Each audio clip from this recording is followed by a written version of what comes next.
025 GR Gamer. Σήμερα θα σας δείξω πώς να σπονάρετε ένα snowman, ένα villager golem και έναν σκελετό με 3 κεφάλια, κάπως έτσι. Για να φτιάξετε αυτά τα τρία θέλετε χιόνι,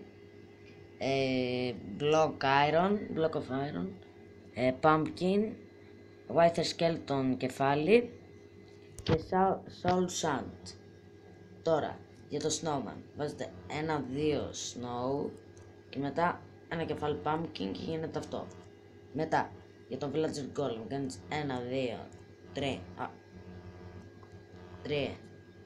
4, δεν είναι μεγάλο το βίντεο, και βάζεις το pumpkin και γίνεται villager golem. Και τώρα για το άλλο κάνετε 1-2-3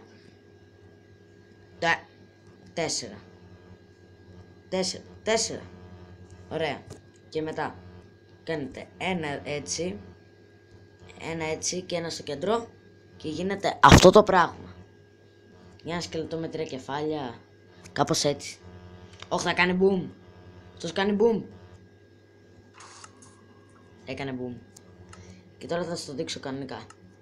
Κούντος. Νάτος. Έλα.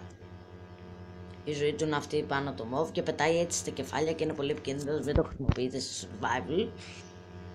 Έλα πίσω ρε. Βλάκα. Έλα εδώ.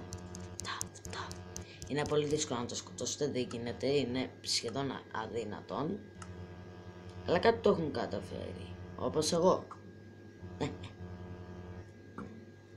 Αυτό ήταν το βίντεο, ελπίζω να σας άρεσε. Κάντε like με όλη τη δύναμη και αυτά, γεια σας. Και άμα είστε καινούργιες, κάντε subscribe και τα λέμε σε ένα άλλο βίντεο, γεια σας.